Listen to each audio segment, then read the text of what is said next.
Bonjour les amis, j'espère que vous allez bien.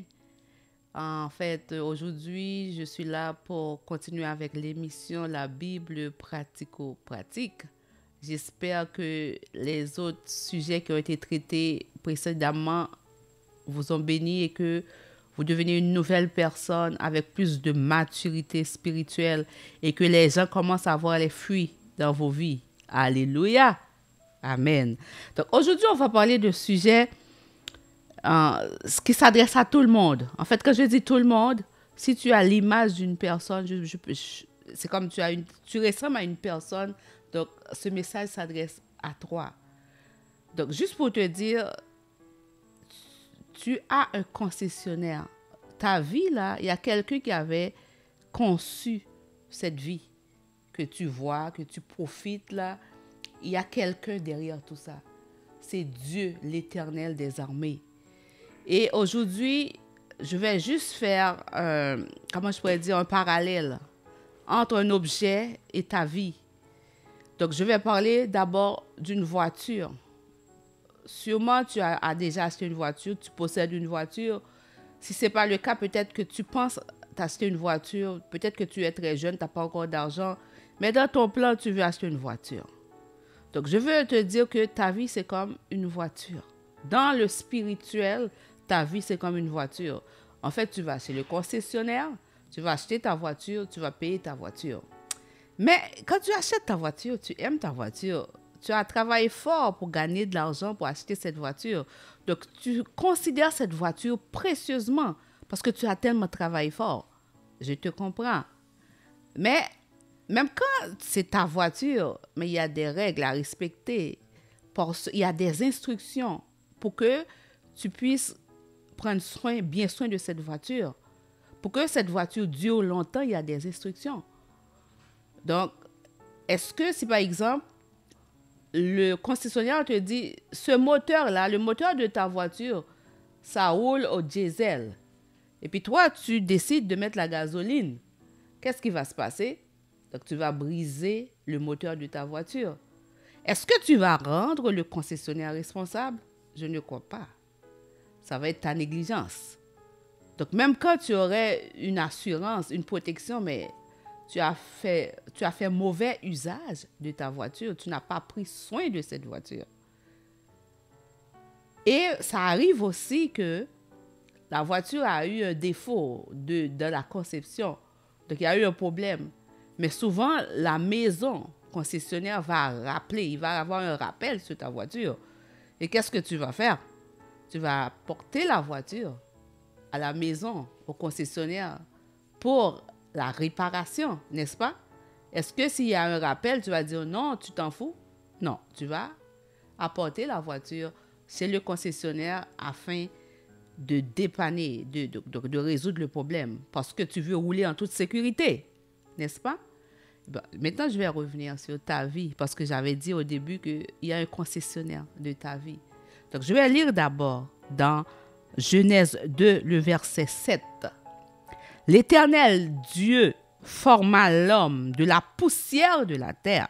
Il souffla dans ses narines un souffle de vie, et l'homme devint une âme vivante. Donc, ça veut dire, ta vie, ce n'est pas toi qui l'as créée. Ce n'est pas juste un hasard, c'est que c'est Dieu qui a créé cette vie. C'est Dieu qui t'a créé, mon ami. C'est lui qui a soufflé son souffle dans tes narines. C'est lui qui t'a donné une âme. Mais qu'est-ce que tu fais de cette vie? Aujourd'hui, tu rejettes Dieu. Tu laisses l'esprit de rébellion t'oppresser. Tu rejettes Dieu, tu veux vivre ta vie comme tu veux. Mais Dieu donne les instructions pour que tu puisses vivre bien. Pour que tu puisses protéger ta vie. Mais tu décides toi-même de vivre comme tu veux. Tu rejettes Dieu. Parfois, tu oses même le blâmer. Mais il a donné la parole de Dieu. Il a donné la Bible, qui est sa parole. Parce que dans sa parole, il y a toutes les instructions pour que tu puisses vivre bien. Mais toi, tu décides de vivre à ta tête. Parfois, tu vas même reprocher Dieu. Tu aimes. J'ai déjà entendu des gens parler comme ça. Bon, Dieu dit qu'il est bon. Pourquoi le mal? Dieu dit qu'il est bon. Pourquoi il a dit qu'il a un seul fils, il l'a envoyé souffrir? Ça, c'est cruel. J'entends des gens qui disent ça. Mon ami, peu importe ce que tu fais, laisse-moi te dire. Il y a un concessionnaire de ta vie. Hein. Parfois, tu penses que, OK, à un moment donné, tu roules, tu vis, tu fais tout ce que tu veux. Après, là, je suis fatiguée de la vie, je suis malade, je vais demander de l'aide médicale à mourir. Penses-tu que tu es mort vraiment? Non. Ton corps va retourner dans la poussière parce que tu es né de la poussière. Mais le souffle, qu'est-ce que tu vas faire avec? Qu'est-ce que tu vas faire avec le souffle? Bon ami, je veux te dire aujourd'hui que Jésus est le rappel. Si ta vie ne fonctionne pas, si tu es en train de reprocher Dieu parce qu'il y a trop de mal, trop de problèmes, trop de méchanceté, mais je vais te dire, Jésus est le rappel de ta vie. Jésus est celui qui est venu te donner la vraie vie. Cette vie que la mort n'aura plus de pouvoir sur elle. C'est Jésus, mais tu rejettes Jésus. Et puis tu penses que après c'est fini pour toi. Mon ami, c'est pas fini, le sais-tu? Je vais lire pour toi. Dans Daniel chapitre 12, verset 1b à 3. En ce temps-là, ceux de ton peuple qui seront trouvés inscrits dans le livre. On parle du livre de l'agneau.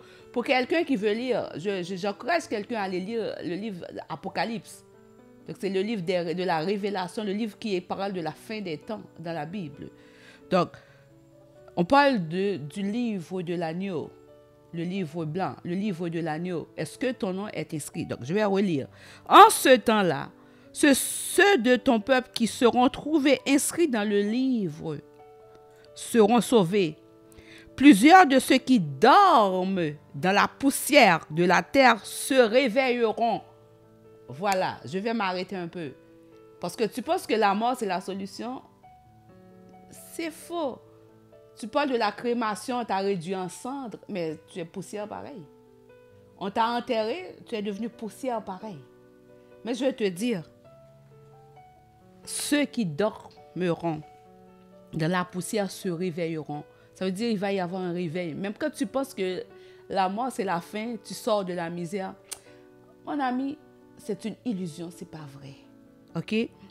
Les uns pour la vie éternelle, ceux qui se réveilleront de la poussière, les uns pour la vie éternelle et les autres pour l'opprobre, pour la honte éternelle. Ceux qui auront été intelligents brilleront comme la splendeur du ciel. Et ceux qui auront enseigné la justice à la multitude brilleront comme les étoiles à toujours et à perpétuité. C'est juste pour te dire, mon ami, la mort, ce n'est pas la fin. Pendant que tu es dans ce corps qui n'est pas encore réduit en poussière, tu as l'occasion maintenant d'aller chez le concessionnaire, d'aller vers Jésus, qui peut te donner la vraie vie, qui peut changer ta vie qui est croche, qui peut changer ta vie qui est que de tourments, de tourbillons, de problèmes, de souffrances. Il peut changer ta vie parce que dans Jean 10, verset 10, il dit « Je suis venu afin que les brebis aient la vie et qu'elle l'ait en abondance. » Mais qu'est-ce que le diable est venu faire? Il est venu dérober, égorger et détruire. Si tu vois là, ta vie n'est que destruction, mon ami, il y a un voleur dans ta vie. C'est le moment d'aller vers Jésus qui est le concessionnaire, qui est le rappel. Alors que tu étais en train de blâmer Dieu, mais il a la solution. Il y a un rappel sur ta vie, est-ce que tu vas y aller? Ou bien tu vas laisser ta vie détruire? Hein? Qu'est-ce que tu vas faire? On parle de l'intelligence, ceux qui seront intelligents. Dans la Bible, quand on parle des insensés, c'est des gens qui rejettent Dieu. Est-ce que tu es intelligent aujourd'hui? Sois intelligent, mon ami. Va vers Jésus. Ce rappel qui est sur ta vie, pendant que tu reproches à Dieu de la misère du monde, mais il a déjà un plan de salut pour toi. C'est Jésus. C'est le rappel. Est-ce que tu veux aller pour cette réparation de ta vie?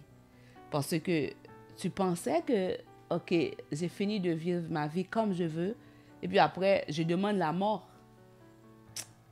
Comme tu as vu dans Daniel, hein? Dans Daniel 12, verset 1b à toi, même quand tu es réduit en cendres, même quand on t'a enterré, tu vas devenir poussière parce que tu étais poussière. Mais comme j'avais lu dans Genèse 2, verset 7, Dieu a mis un souffle en toi. Donc ce souffle ne va pas mourir. Un jour, tu vas te réveiller. Est-ce que tu vas te réveiller dans la honte ou bien tu vas te réveiller dans la gloire? Cette invitation est pour toi, mon ami. Ta vie a un concessionnaire. Il s'appelle Dieu. Oui, il y a des erreurs, comme tu dis, comme tu prétends. Mais il a envoyé Jésus pour le rappel de ta vie. Je t'encourage aujourd'hui à saisir cette occasion, à choisir Jésus. La mort n'est pas une fin en soi. C'est Jésus la solution. Sois béni, mon ami. À la prochaine.